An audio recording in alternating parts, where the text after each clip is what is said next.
Hello, I hope that you are all doing well. In the last lesson, I was outside with you, and if you remember, I was helping you to make good observations of nature and creation. And I encouraged you to just close your eyes and use your ears and the senses that we're not used to using to be able to learn things about the world that God created in ways that we might not be used to learning things about them, like with our ears or with our nose. There's lots of good things to be had there. But today, I want to give you another skill that is very useful in science, and that is the skill of asking good questions. So being able to make good observations is the first step in doing good science. And then the next important step is going to be asking good questions about what we observe. So the way I want today's lesson to work is I have three kind of very general categories of questions that I want you to be thinking about, so that when you observe things outside, you can think in terms of these questions. And these aren't the only questions. We know there's lots of different types of questions and question words. These are just three big ones I thought would be important that can help you to learn things. And this doesn't apply just to science, it applies to anything, but it's especially useful in science. Now, the first question word that I have for you, I wrote them on little boards here, is the question, what? Of course, it's not really a very complete sentence or question or anything, so ignore the grammar here for a moment. But the question, what? So what is that? And what I mean by that is like what something is. So you might be outside and you see some plant and you might ask, what kind of plant is that? Or you might see a bird. What kind of bird is that? When God put Adam in the garden, one of his jobs was to name all of the animals. That's called taxonomy, which we've learned about before in science class. And so one of mankind's jobs in terms of our relationship with creation is to name things. And one excellent way for us to learn about creation is to learn what things are. So being able to tell between the different types of birds, being able to tell between the different types of trees, being able to identify them can help us to learn things about them and notice different patterns. If there's something you could point your finger at and say, what is that? There's a good chance somebody else sometime in mankind's history has had that same question and they've given it a name. And once you have a name with something, then you can start to kind of put different facts underneath that category. So like I know that oak trees have leaves that have lobes in them, and that they give off acorns as their fruit, and that they bloom and they lose their leaves. There's all these things that are characteristic of oak trees that if I weren't able to identify an oak tree as an oak tree, then I wouldn't be able to associate all those other things with it. So the question of what is a very important question. Now, that's not the only important question out there. Another big question word is the question how. So this has to do with when we see things happen, and we ask, how do they happen? How does that work? Like you might look at a car. How does the car run? We know there's something that's making it run. Or like how do I breathe? How do I pull air in through my nose and into my lungs? And how does that help me? All these how questions. And what they are getting at, they're getting at like the mechanism of how things operate. So you're kind of almost like dissecting things apart, taking it apart and looking inside and seeing what makes it work. We know that God created the universe and everything in it.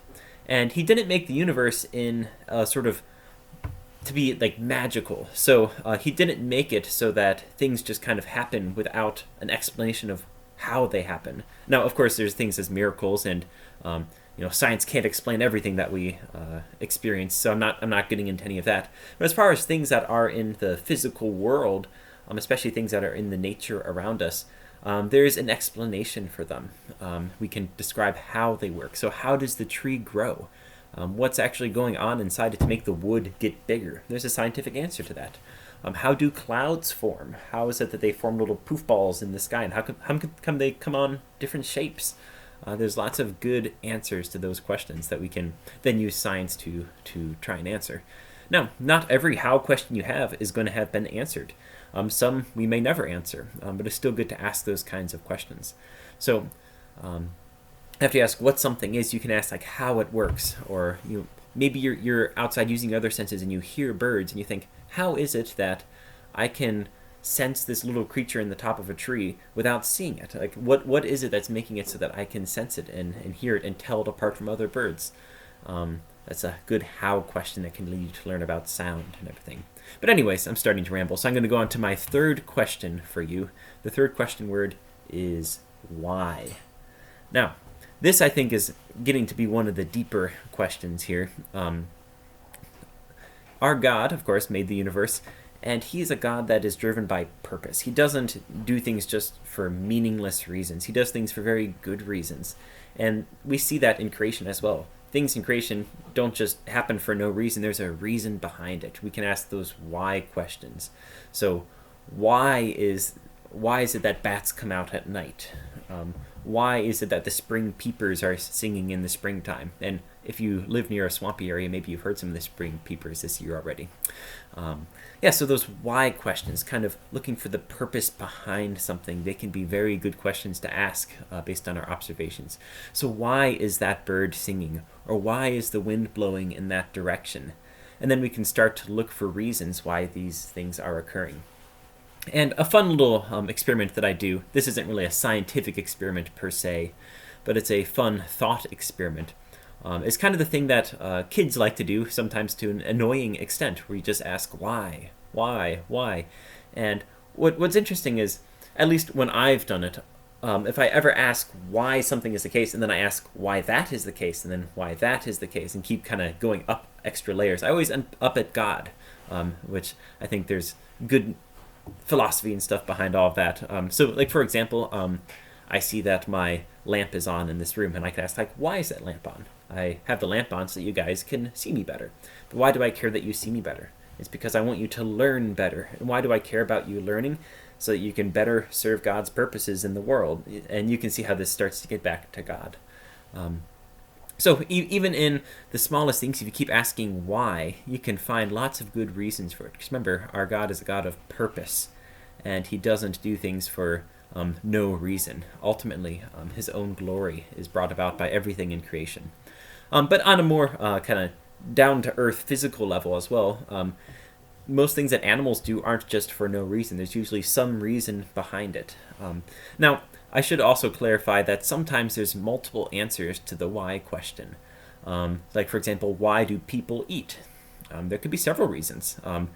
Some people might tell you it's so that we can stay healthy and so that we can have energy and nutrients and all of that. And that's a very true answer, and that is why we eat. But there's other reasons why we eat, too. Another reason why we eat is because food tastes good and it's an enjoyable thing to do. Who doesn't like a Chick-fil-A sandwich?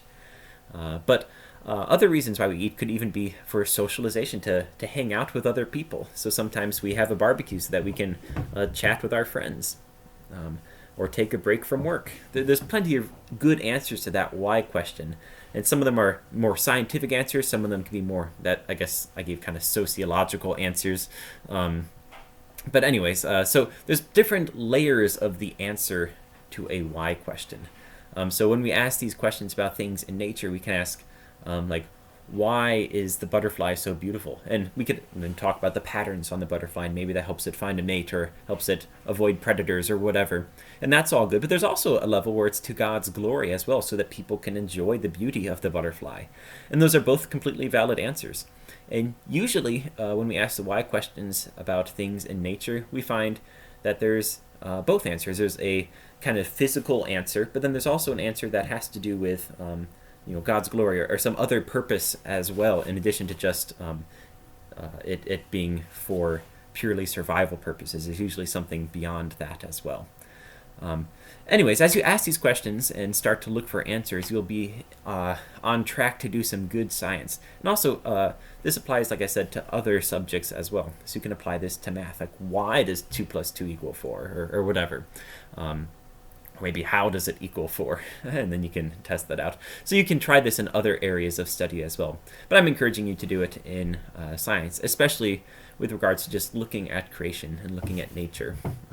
You can ask some good questions and learn some really neat things just by asking good questions. So anyways, to review, the 3 questions I encouraged you to ask are what something is, what is its identity, how something works, how a certain process that we observe actually takes place, what's the mechanism behind it, and then why. So why is that animal doing that thing? Or why does the tree look that way or grow in that way? And Like I said, there's multiple levels of an answer there. There's a level that's purely physical and has to do with nature, but then there might be other layers, like because it's something beautiful. Like, why did the bird sing? Maybe to attract a mate. Maybe also because God wanted to give us beautiful music in nature to listen to. So anyways, there's plenty of other questions as well, like where and when and things like that. But I won't get into all the details of that right now. But in the meantime, I hope that you can ask some good questions as you go outside and do some good observations, and you'll be on track to become thoughtful thinkers. And that is what I hope for you. But until next time, take care.